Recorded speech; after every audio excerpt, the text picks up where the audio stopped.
I am 68 years old and my name is Maud. After 45 years of marriage, my husband Thomas passed away last month. We built a beautiful life together, amassed considerable wealth, and raised our only daughter, Amanda, who is now 38.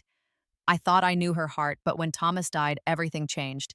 She inherited our mansion and $35 million, then cruelly kicked me out with just a suitcase. What Amanda never expected was that 3 days later, she would be desperately begging for my forgiveness. Before I tell you how my own daughter abandoned me after 38 years of motherhood, let me know where you are watching from and subscribe if family loyalty matters to you. I met Thomas Peterson during my sophomore year of college. I was working part-time as a library assistant, struggling to pay tuition with my scholarships barely covering books. Thomas was the serious engineering student who came in every Tuesday and Thursday, always sitting at the same table near the reference section. Our love story began when he finally worked up the courage to ask me about a book that was sitting right in front of him. We married young, just 23, both of us full of dreams but empty of pockets. Thomas had this brilliant mind and entrepreneurial spirit that I admired from the start. While most of our friends were looking for steady jobs with benefits, Thomas was sketching circuit designs and talking about starting his own technology company. I believed in him completely working as a school teacher to support us while he built his first prototype in our tiny apartment garage. The early years were lean but happy. We ate pasta most nights, saved every penny, and dreamed about the future. When Thomas finally secured his first investor after 3 years of rejections, we celebrated with a bottle of champagne that cost more than our weekly grocery budget. That was the beginning of Peterson Technologies, which would eventually grow into a multi-million-dollar company specializing in semiconductor components. Success didn't come overnight. There were failed prototypes near bankruptcies and many sleepless nights. I remember holding Thomas while he cried after losing a major contract that would have established the company. But he never gave up, and neither did I. By our 10th anniversary, the company had turned its first real profit. By our 15th, we were able to buy our dream home, a beautiful colonial-style mansion on 3 acres of land. That same year, I gave birth to Amanda, our miracle baby, after years of fertility struggles. From the moment she was born, Amanda became the center of our universe. Thomas, who had always been focused and somewhat stern, softened around her. Nothing was too good for our daughter. The best schools, beautiful clothes, international vacations every summer. I sometimes worried we were overindulging her, but Thomas insisted our hard work was meant to give her advantages we never had. As Peterson Technologies grew exponentially through the 90s and early 2000s, our lifestyle became increasingly luxurious. Amanda attended elite private schools, had horse riding lessons, ballet classes, and private tutors for every subject. For her 16th birthday, Thomas bought her a brand new BMW despite my objections that it was excessive. That was the pattern of our parenting. Thomas lavished material things upon her, and I tried to instill values beyond wealth. I noticed the changes in Amanda gradually. The sweet, curious child became a teenager who expected expensive gifts as her due. While she maintained excellent grades, social status became increasingly important to her. Her friends were exclusively from wealthy families, and conversations revolved around brand names and exotic destinations.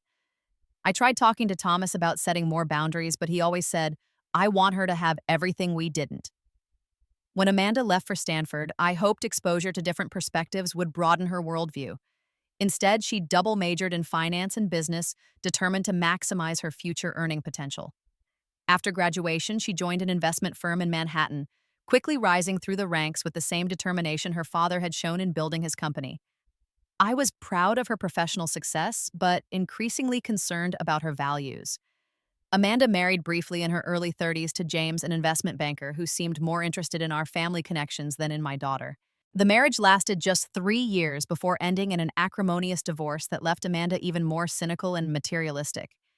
After that, her visits home became rarer, usually coinciding with major holidays or when she wanted something from her father. Thomas's health began declining 3 years ago.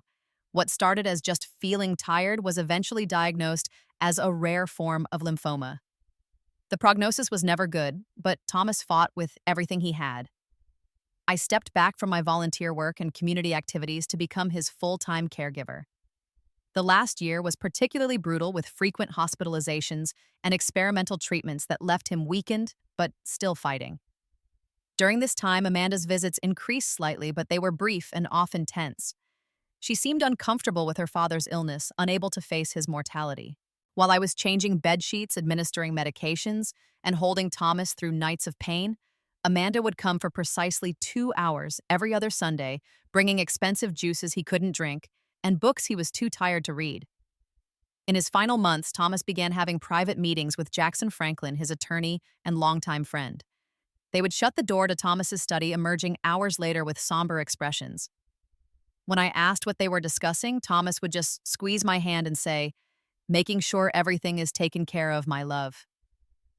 I trusted him completely, never pushing for details despite my growing concern.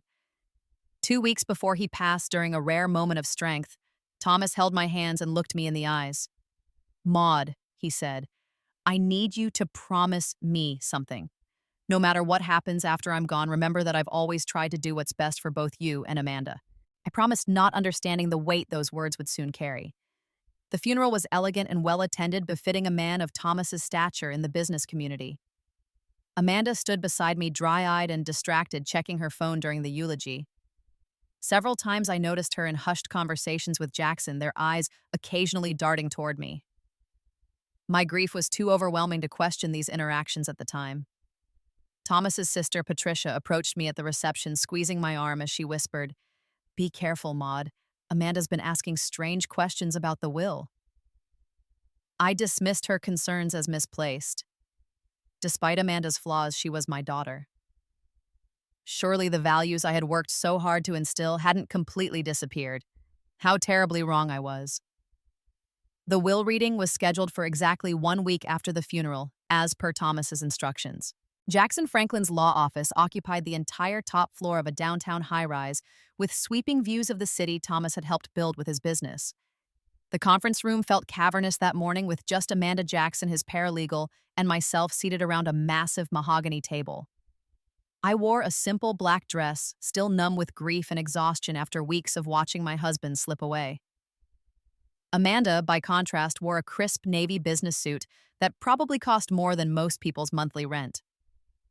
Her hair was pulled back in a severe bun, her expression impassive but eyes alert. She sat up straighter when Jackson opened the leather portfolio containing Thomas's last wishes. "Before I begin," Jackson said, his voice gentle as he looked at me, "Thomas wanted me to give you this letter, Maud. He asked that you read it privately later."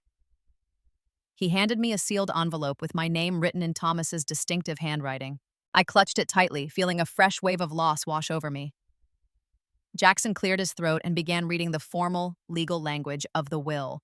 I barely registered the words until he reached the main provisions.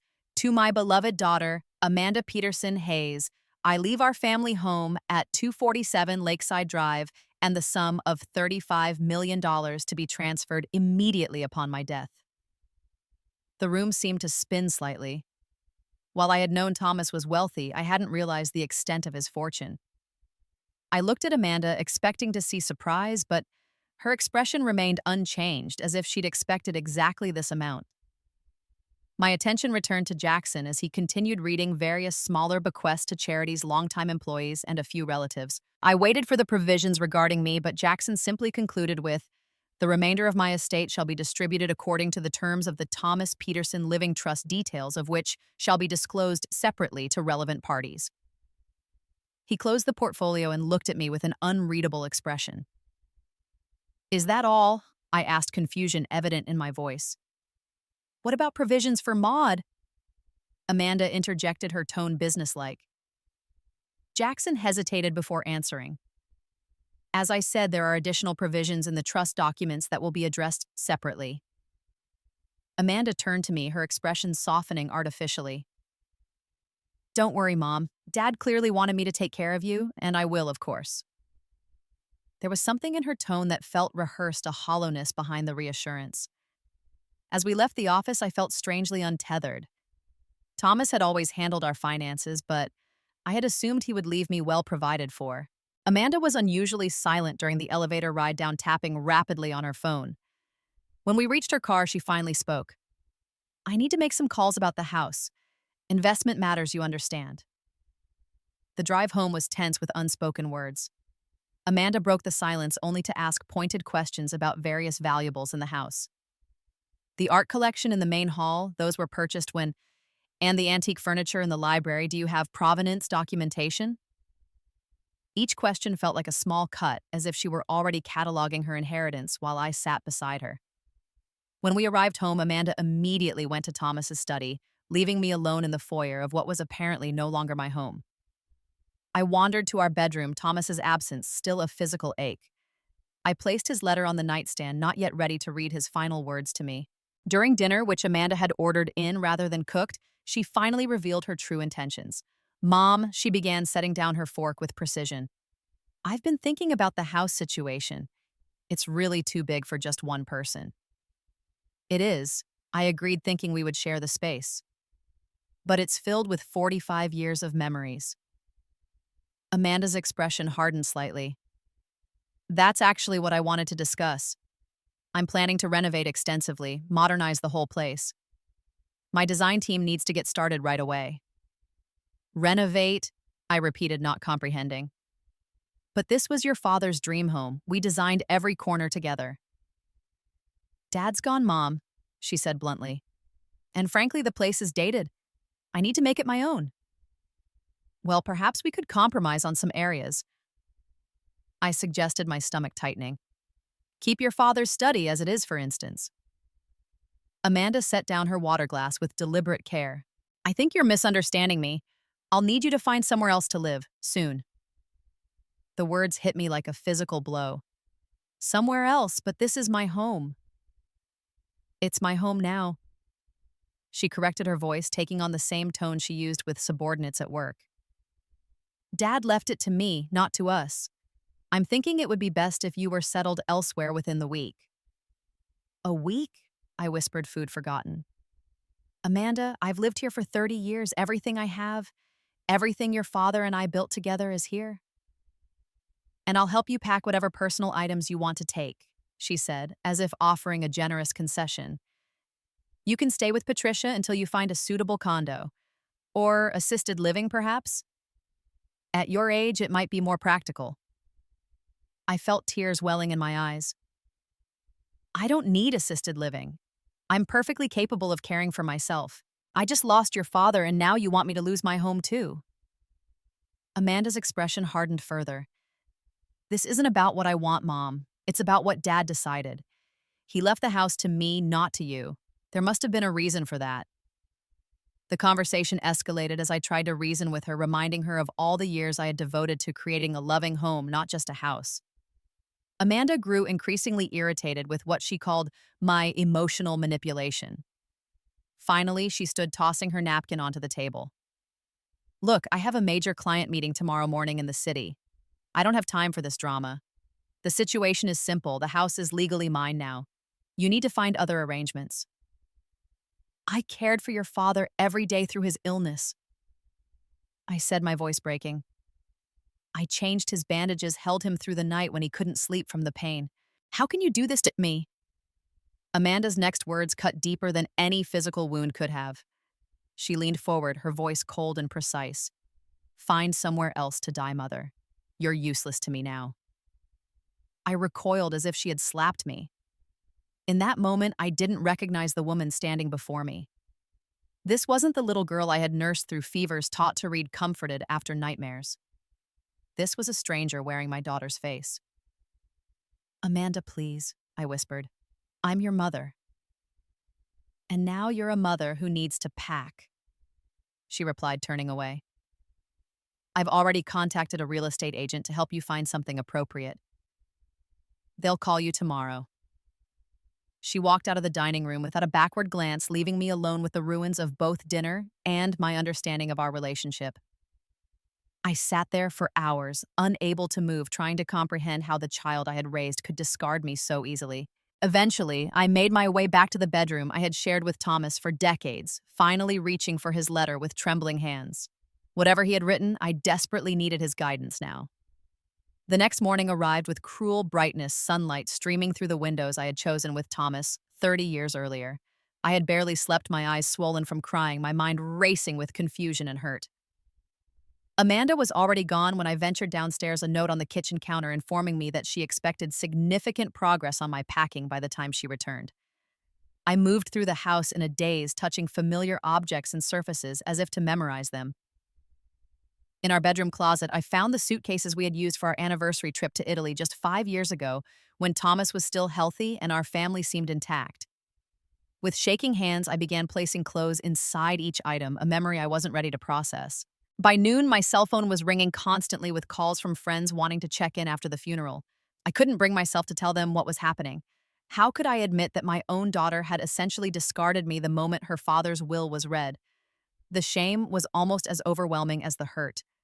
Around 2 o'clock, Amanda returned with 3 people she introduced as her transition team, a professional organizer, an interior designer, and a real estate agent.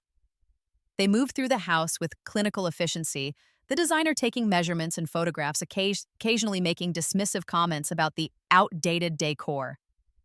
The real estate agent kept showing me listings on her tablet for lovely senior-friendly condos, while the organizer created an inventory of what she called items to potentially retain.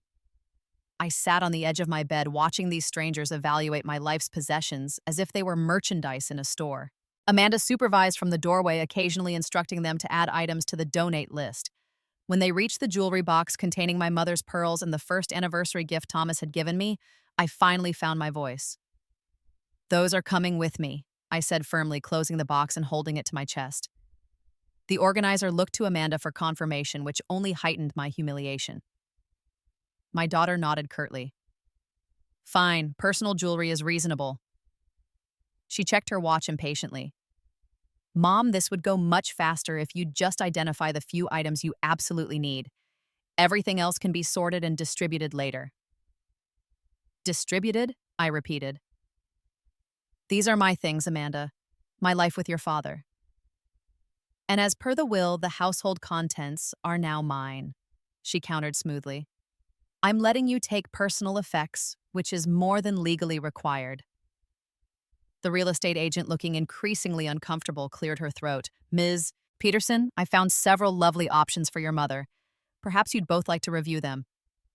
Amanda nodded briskly. "Show her the one near Riverside Park. It has good security and is close to medical facilities." I felt something snap inside me. I do not need to be near medical facilities. I am not an invalid. Amanda's expression was a mixture of irritation and what looked disturbingly like pity. "Mom, be practical. Dad's gone. You're not going to be able to maintain your current lifestyle. The sooner you accept that, the easier this transition will be." By evening, I had filled 3 suitcases with clothing and a small box with irreplaceable mementos, Thomas's letters over the years, our wedding album, a few small gifts Amanda had made me as a child. The organizer had labeled and cataloged everything else in our bedroom, marking most items for client review before decisions would be made about their fate. Amanda found me in Thomas's study, running my fingers over his desk.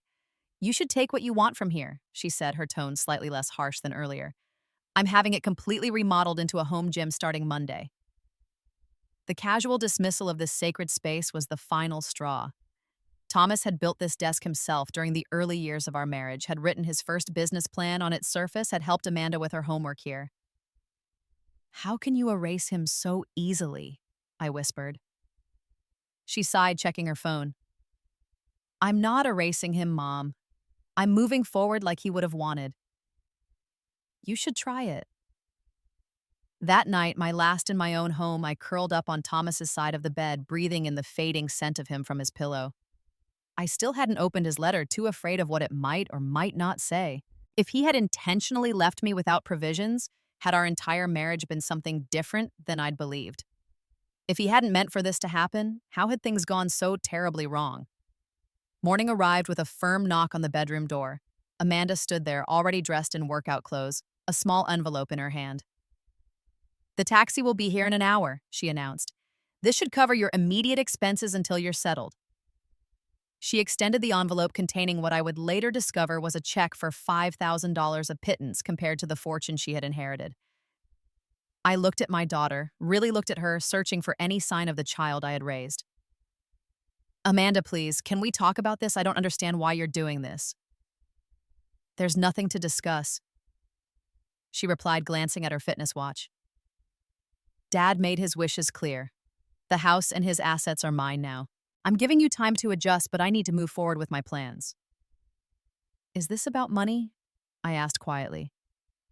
Do you think I would have interfered with your inheritance? I just want to stay in my home. My home, she corrected automatically. And no, it's not just about money. It's about what Dad wanted and what makes practical sense. You'll be happier in a place designed for people your age. An hour later, I stood in the driveway with my suitcases and box of memories as a taxi idled nearby. Amanda had retreated inside after a perfunctory hug and promises to check in soon. I took one last look at the home Thomas and I had built together, the garden I had tended for decades, the window seat where I had read countless stories to Amanda as a child. As the taxi pulled away, I finally allowed myself to fully break down sobbing openly, as the driver pretended not to notice. I directed him to a mid-range hotel downtown, having no better plan for the moment. 45 years of marriage, and I was essentially homeless at 68 years old. The hotel room was clean but soulless, the bed uncomfortable and the lighting harsh. I sat on the edge of the mattress, staring at the bland watercolor print on the wall, trying to comprehend how my life had collapsed so completely in less than 48 hours. I called Patricia Thomas's sister, who was horrified but not entirely surprised. Amanda always was Thomas's blind spot, she said after I recounted what had happened. But I never thought she'd go this far. Come stay with us, Maud. I declined her offer, not wanting to be a burden, and still hoping that Amanda might come to her senses. Several other friends called throughout the day, word having spread quickly about my situation. Each conversation was painful, requiring me to repeatedly explain my daughter's cruelty and my own bewilderment. That first night alone was the longest of my life. Without the familiar sounds of our home, without Thomas's presence, even in memory-filled rooms, I felt untethered from reality. I couldn't eat, couldn't sleep, could barely think beyond the crushing weight of betrayal. In the early hours of the morning, as I watched dawn break over an unfamiliar skyline, I finally opened Thomas's letter with trembling hands. Inside was a single sheet of paper with just a few lines in his increasingly shaky handwriting. My dearest Maud, if you're reading this alone, something has gone wrong. Call Jackson immediately. Trust no one else until you speak with him. All my love, always, Thomas. I read the words over and over, confusion giving way to a spark of hope. What had Thomas meant? What had he anticipated that I couldn't see? As soon as the clock showed a reasonable hour, I reached for the phone to call Jackson Franklin. Mrs. Peterson? Jackson Franklin speaking. His voice sounded concerned, professional as always, but with an undertone of urgency. I've been trying to reach you since yesterday afternoon. Where are you? The Parkview Hotel downtown. I replied, my voice raspy from crying. Room 212. There was a brief pause before Jackson continued, his tone careful. Are you alone? Is Amanda with you? I'm alone. I confirmed, a fresh wave of pain washing over me. Amanda has made it very clear that I'm not welcome in my home anymore. She's given me a check for $5,000 and essentially told me to fend for myself. Jackson's sharp intake of breath was audible even through the phone. Stay exactly where you are, Ms. Peterson.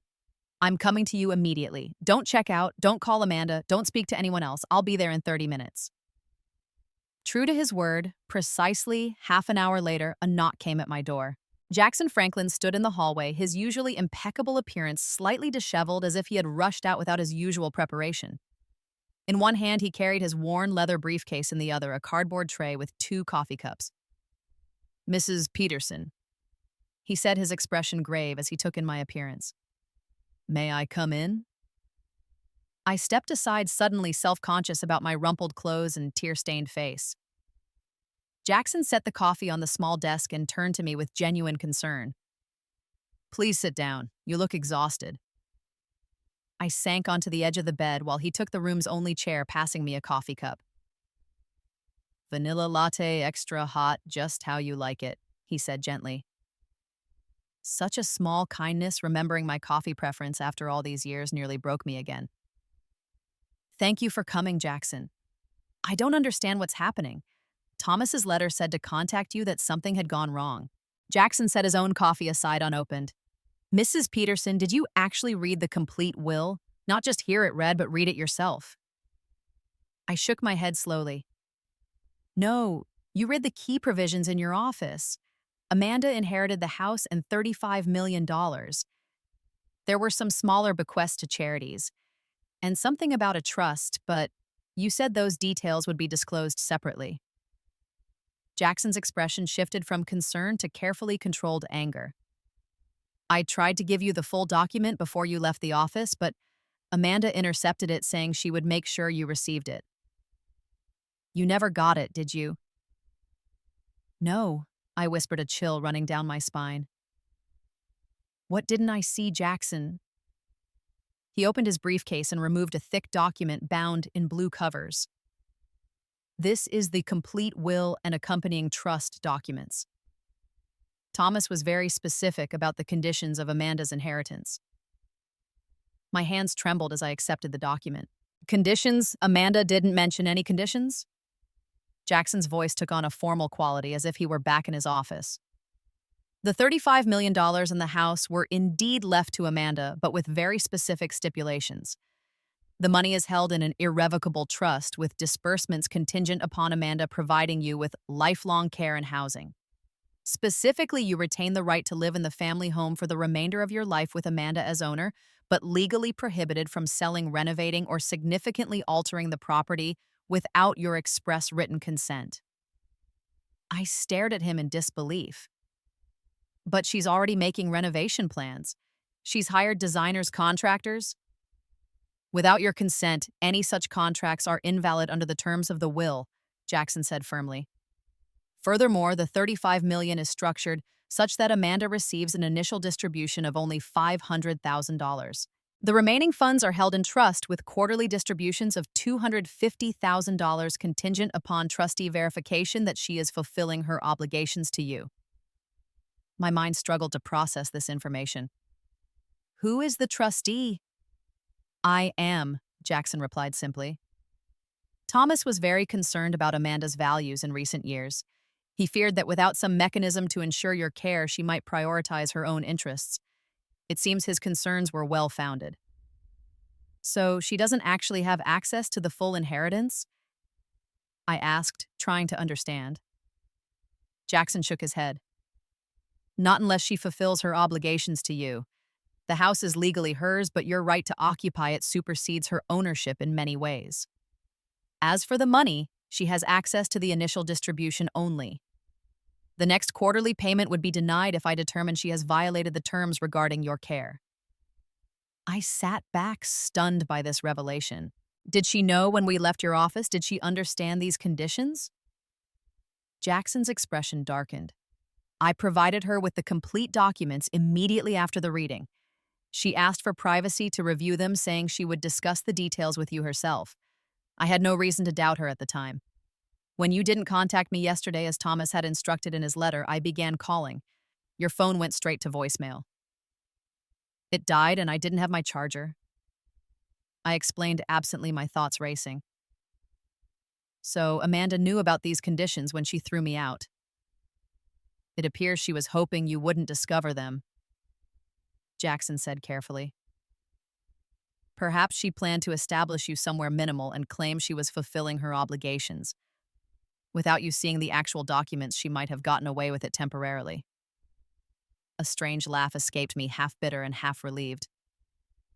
Thomas knew. He knew exactly what she might do. I looked up at Jackson, tears forming again, but different now. He was protecting me even after he was gone. Jackson nodded solemnly. Thomas loved you deeply, Mrs. Peterson. He hoped Amanda would do the right thing naturally, but he prepared for the possibility that she wouldn't. That's why he asked me to give you that letter privately.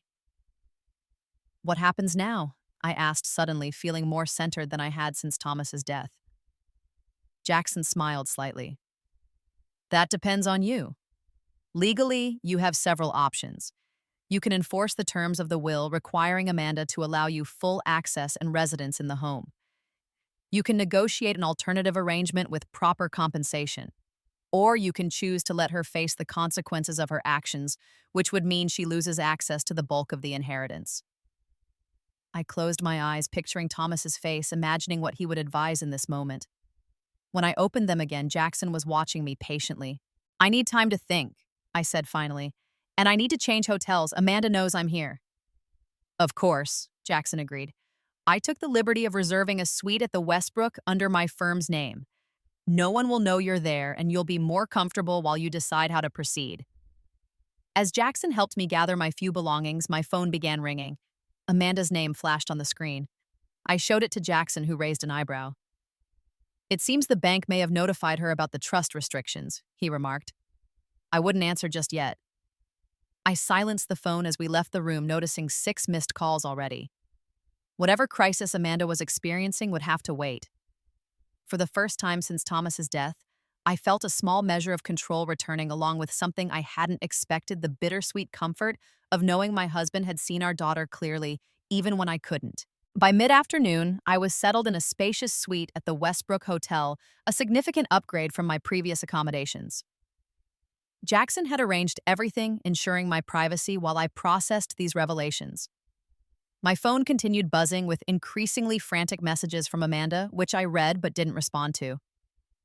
Call me immediately. There's been a misunderstanding about Dad's will. Mom, this is important. The lawyer says there are conditions I need to discuss with you. Please call back. I can explain everything. This isn't fair, Mom. Dad set a trap for me. We need to talk. The progression from authoritative to pleading was remarkable. I turned off the phone, entirely needing space to think, without her desperation intruding on my thoughts. Jackson had left me with copies of all relevant documents and his direct cell number, promising to return the next morning to discuss my decision. Alone in the quiet suite, I finally read through Thomas's will and trust provisions, in full understanding of the careful thought my husband had put into these arrangements. The trust was masterfully structured. Beyond the provisions for my housing and care, there were educational funds for any grandchildren, charitable donations that would be made annually in our names, and even maintenance funds for the family cemetery plots. Thomas had thought of everything, including the possibility that Amanda might try to contest the will. A specific clause stated that any legal challenge to the will's provisions would result in Amanda's share being reduced to just $1 million, with the remainder going to charity. It was essentially lawsuit-proof. As evening fell, I ordered room service and sat by the window watching the city lights come alive. My phone, when I briefly turned it back on, showed 27 missed calls from Amanda and several text messages that had grown increasingly desperate. Mom, please, I made a terrible mistake. I didn't understand what Dad had done. The bank won't release the funds without trustee approval. Jackson says it's your decision. I can't lose everything. Please call me back. I'm sorry about what I said. The last message simply read, I'm coming to the hotel. I need to see you. I immediately called the front desk to ensure they wouldn't confirm my presence or room number to anyone. Then I called Jackson, who answered on the first ring. She's trying to find me, I explained. Says she's coming to the Parkview. You're safe where you are, he assured me. She won't find you, but this does present an opportunity if you're prepared to face her. What do you mean? I asked. Meeting her on your terms in a controlled environment might be beneficial, Jackson suggested. Jackson, my office would be neutral ground with me present to moderate. You wouldn't have to make any decisions on the spot. After a moment's consideration, I agreed. Tomorrow morning. I need tonight to prepare myself. Jackson made the arrangements, contacting Amanda to inform her that I would meet with her at 10 the following morning at his office. He reported back that she had sounded simultaneously relieved and anxious. That night, I slept better than I had since Thomas's diagnosis. Perhaps it was the knowledge that I wasn't destitute, or the comfort of understanding that my husband had seen our daughter's character flaws and prepared accordingly. Most likely, it was the simple relief of having some power restored in a situation where I had felt utterly powerless. Morning brought a renewed sense of purpose. I dressed carefully in clothes I had hastily packed, wishing I had access to my full wardrobe, but making the best of what I had. The hotel provided a car to take me to Jackson's office, where I arrived 15 minutes early to prepare with my attorney. Remember, you hold all the cards here, Jackson reminded me gently. Take your time. Listen to what she has to say, but don't feel pressured to make any immediate decisions. Amanda arrived precisely at 10, looking uncharacteristically disheveled. Her hair was pulled back haphazardly, her makeup minimal, her designer clothing slightly rumpled. When she saw me sitting beside Jackson, her expression cycled rapidly through relief, anxiety, and calculation. Mom, she said, moving as if to embrace me before stopping at my neutral expression. Thank you for meeting with me. I've been so worried. Please sit down, Ms. Peterson. Jackson directed, formally gesturing to the chair across from us. Your mother has agreed to hear what you have to say. Amanda sat, her usual confidence notably diminished. Mom, there's been a terrible misunderstanding. I didn't fully understand Dad's will when we left the office the other day. I remained silent, watching her construct her narrative in real time. I thought I was doing what Dad wanted. She continued, her voice taking on a practiced sincerity I recognized from her business presentations. The will said the house was mine, and I just assumed he wanted me to help you downsize to something more manageable. I was trying to be practical, not cruel. Jackson cleared his throat. Ms. Peterson, let's be clear about the timeline.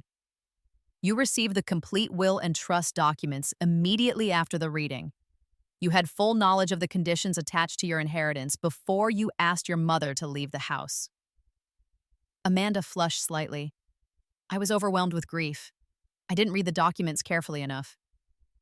You read them carefully enough to know exactly how much money you were inheriting. I observed, quietly, speaking for the first time. $35 million. You quoted the exact figure multiple times. Yes, but I didn't understand the trust structure, she insisted, leaning forward earnestly.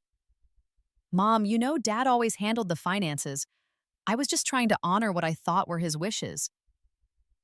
By telling me to find somewhere else to die because I was useless to you now. I asked, the words still painful to repeat. Amanda had the grace to look genuinely ashamed. I should never have said that. I was stressed and not thinking clearly. You know I didn't mean it. I think you did mean it, I replied softly. I think you saw an opportunity to take what you wanted without consideration for me, and you took it without hesitation. That's not fair, Amanda protested, tears welling in her eyes. I've always loved you. I was just confused about what Dad wanted. Jackson intervened, his tone professional but firm. Perhaps we should focus on the present situation rather than past motivations. Mrs. Peterson, do you understand the conditions of your inheritance now? Amanda nodded reluctantly. Yes, I can't access most of the money unless I provide for Mom's care and allow her to live in the house. That's correct, Jackson confirmed. The initial distribution of $500,000 is unconditional. Everything else depends on your compliance with the trust terms regarding your mother's welfare. Amanda looked directly at me, desperation evident in her expression. Mom, please, I made a terrible mistake. I'm sorry for what I said and did. You can move back into the house immediately. I've already called off the renovation team. I studied my daughter's face, searching for genuine remorse rather than financial panic. And if I do move back, what then? We pretend this never happened. Live together in silent resentment. I saw your true feelings, Amanda. I can't unsee them. She reached across the table, trying to take my hand, which I subtly withdrew. We can work through this. I'll get therapy. We'll rebuild our relationship. Please, Mom, I can't lose everything. You mean you can't lose the money? I corrected gently. That's what this is really about. No, she insisted, though not convincingly. It's about our family, about making things right. I sat back, suddenly feeling every one of my 68 years. I raised you for 38 years, Amanda. I nursed you through illnesses, celebrated your triumphs, comforted you through disappointments. I helped you with homework, drove you to countless activities, sat through every recital and game. When your marriage fell apart, I was there for you, even when you pushed me away. Amanda nodded rapidly, tears now falling freely. I know, Mom. You've always been there for me. And yet, I continued, my voice steady despite the pain. The moment you thought I had no financial value to you, you discarded me without a second thought. You called me useless. You treated me as an inconvenience to be removed from your path. I'm sorry, she whispered. I don't know what else to say. I looked at Jackson, who nodded encouragingly, then back to my daughter. I believe you're sorry that your actions have consequences. I'm less convinced you're sorry for the pain you caused me. What can I do? Amanda asked, a note of calculation returning to her voice. Tell me what you want and I'll do it. Anything. This was the moment of decision, the crossroads I had been considering all night. I took a deep breath before responding. I don't want to live with someone who sees me as a burden or an obligation. I don't want to wonder every day if my daughter is only tolerating me for financial gain. So, what are you saying? Amanda asked, tension evident in every line of her body. I'm saying you have a choice to make, I replied calmly. A real choice about what kind of person you want to be, not just what kind of person you want to pretend to be for money. I glanced at Jackson, who handed me a folder we had prepared earlier. These are two proposals. The first acknowledges that our relationship needs significant repair before cohabitation would be healthy for either of us. It establishes me in a separate residence of my choosing, fully paid for while you retain the family home. You would provide a monthly allowance for my expenses, and we would attend regular counseling sessions together to work on rebuilding trust. If significant progress is made over 1 year, we would reevaluate the living situation. Amanda began to look relieved, clearly preferring this option to losing her inheritance entirely.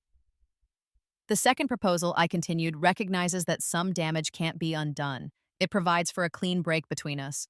You would receive $1 million from the trust, which would then be dissolved with the remaining funds distributed to charities selected by me as the secondary beneficiary. We would have no further financial or familial obligations to each other. The color drained from Amanda's face. You would disown me over one mistake. Not one mistake, I corrected.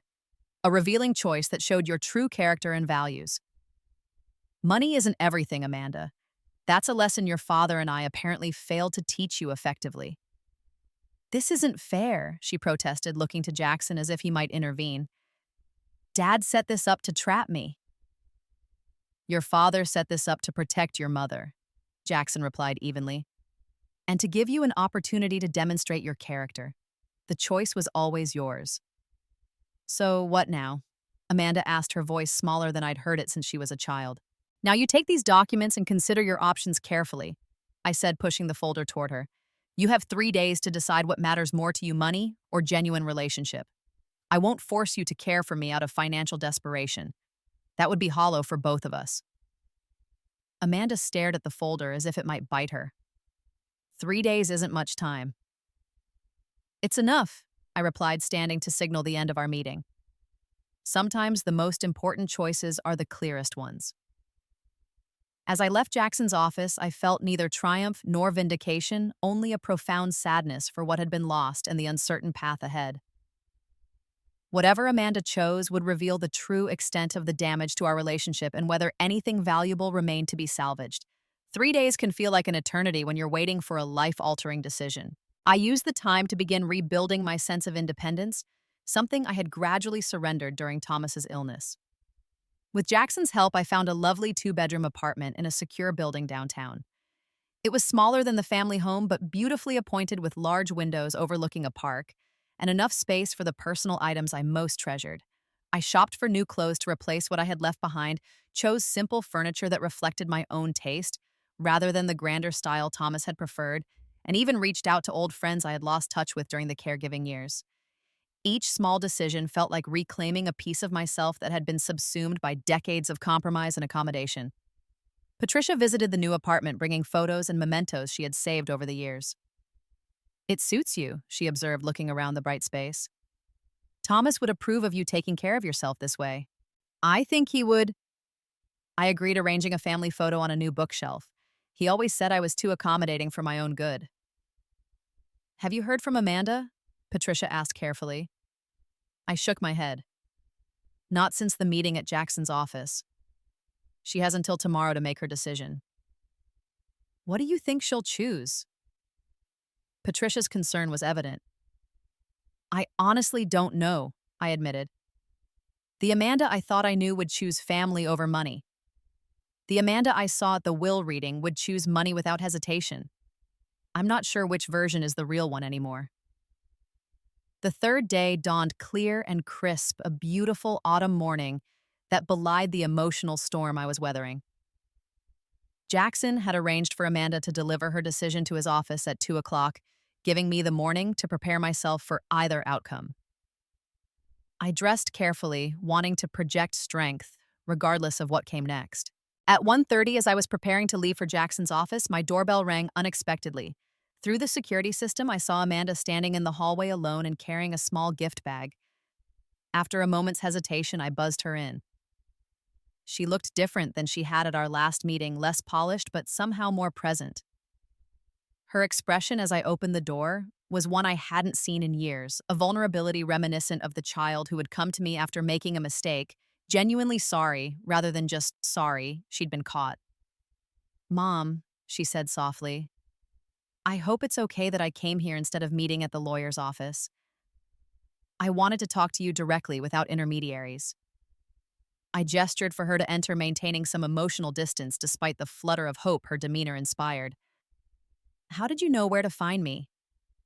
"Jackson told me," she admitted. "He said you wouldn't mind." I made a mental note to discuss boundaries with my attorney as I led Amanda to the living room. "You're early with your decision." She nodded, remaining standing even as I took a seat. "I've been doing a lot of thinking these past 3 days. About Dad, about you, about myself." She took a deep breath. "About what kind of person I want to be." I waited silently, not wanting to influence whatever she had come to say. "I brought you something," she continued, holding out the gift bag. "It's not much, but it's a start." Cautiously, I accepted the bag and removed its contents, a framed photograph I had never seen before. It showed Thomas and me dancing at Amanda's wedding, both of us laughing as he dipped me dramatically. The joy on our faces was palpable, a perfect moment captured when our family still felt whole. "I found it when I was going through Dad's study," Amanda explained. "There was a whole box of photos he'd been organizing before he got sick. This one was in an envelope marked 'My Greatest Achievement.'" Tears pricked at my eyes as I studied the image.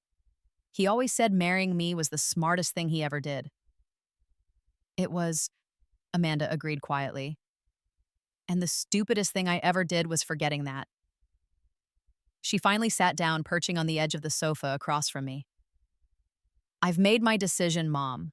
But before I tell you, I need to say something. Not an excuse, just the truth, as I've come to see it." I nodded for her to continue. "When Dad got sick, I was terrified," she admitted. "Not just of losing him, but of what it meant about mortality, about life being temporary. I buried myself in work and accumulating things in status, because those felt controllable when nothing else did." She twisted her hands in her lap, a nervous gesture I remembered from her childhood.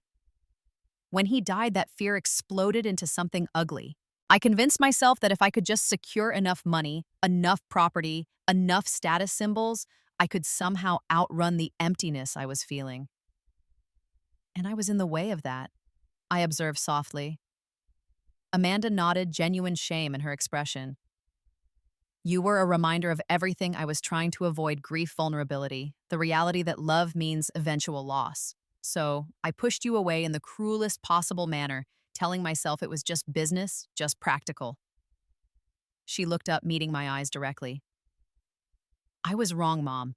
Horrifically, inexcusably wrong. Not just about the will, but about what matters. Dad knew that. That's why he structured things the way he did, not to trap me, but to save me from myself." I felt my walls beginning to lower slightly. "And what matters, Amanda? What have you decided?"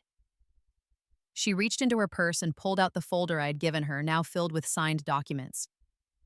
"I'm choosing the first option. Not because of the money, though I'd be lying if I said that wasn't a factor at all. I'm choosing it because I want the chance to earn back your trust, to rebuild what I destroyed. I want us to try, even though I know I don't deserve it." I accepted the folder, noting that she had signed all the necessary paperwork for the counseling and separate living arrangements. "It won't be easy," I warned. "Trust once broken doesn't heal overnight." "I know," she acknowledged. "But I want to try, really try, not just go through the motions." She hesitated before adding, "And if you decide later that you can't forgive me, I'll accept whatever consequences come with that." Something in her sincerity reached a part of my heart I had walled off after her betrayal. Why should I believe you now, Amanda? How do I know this isn't just another performance to secure the inheritance? She considered the question seriously. You don't. You can't know for sure, and that's my fault. All I can offer is time and consistent actions to prove I mean what I'm saying. She paused before adding, and this. From her purse, she withdrew a second document and handed it to me. It was a notarized letter prepared without Jackson's involvement, waiving her right to contest any future decision I might make regarding the trust. Essentially, she was giving me permanent power to revoke her inheritance at any time for any reason. This isn't legally required by the agreement. I noted, surprised by this voluntary surrender of power. I know, Nintendo, she said simply. It's a gesture of good faith, a way of showing that this isn't just about the money anymore. For the first time since Thomas's death, I felt a genuine connection with my daughter, a glimpse of the person I had raised rather than the stranger who had emerged in that terrible moment of betrayal. It's a start, I acknowledged cautiously. Amanda nodded, not pushing for more than I was ready to give. That's all I'm asking for, a start. 6 months later, much had changed. Our weekly dinners had evolved from stilted formal affairs into gradually more comfortable interactions. The counseling sessions, initially painful excavations of long-buried issues, had become productive conversations about boundaries and expectations. Amanda had made consistent efforts to respect my independence while demonstrating genuine concern for my well-being. There were still difficult times when a careless word or tone would trigger memories of her cruelty. Trust rebuilt slowly, like a fragile structure requiring constant maintenance and care. But there were also unexpected moments of connection, like when Amanda brought over albums of childhood photos, and we spent an evening remembering Thomas together, laughing and crying in equal measure. The financial arrangements worked well. I had the security Thomas had wanted for me, while Amanda received regular distributions from the trust as long as she fulfilled her obligations. More importantly, the artificial nature of our initial reconciliation had gradually given way to something more authentic, as we both worked to understand each other as the adults we had become. One evening, as we finished dinner at my apartment, Amanda asked a question that surprised me. Do you think Dad would be proud of us now? Of how we've handled things? I considered this carefully. I think he would be. Not because everything is perfect, but because we're both trying. He always said that character isn't about never making mistakes, it's about what you do after you've made them. Amanda nodded thoughtfully. I wish I could tell him I finally understand what he was trying to teach me all those years. I think he knows. I replied, feeling Thomas's presence in that moment more strongly than I had since his death. And I think he would be proud of you for choosing the harder path. As Amanda helped me clear the dinner dishes, I reflected on the journey we had taken. The betrayal had been real and devastating, but so was the healing that followed. Money had revealed the worst in my daughter, but it had also created the opportunity for something better to emerge from the wreckage of our relationship. Thomas had been wiser than either of us, understanding that true wealth lies not in bank accounts or property deeds, but in the connections we forge and maintain through both easy times and difficult ones. His final gift had not been the financial security he left me, but the chance for our family to rebuild itself on a foundation of choice rather than obligation. Have you ever experienced betrayal from someone you loved deeply or had to rebuild trust after it was shattered? I'd love to hear your stories in the comments below. Sometimes the greatest strength comes from setting boundaries with those who hurt us, even when it breaks our hearts to do so. If this story resonated with you, please subscribe for more real-life experiences and share with someone who might need to hear that standing up for yourself can lead to unexpected healing. Thank you for listening to my story, and remember that genuine love shows itself not in words but in consistent actions during our darkest moments.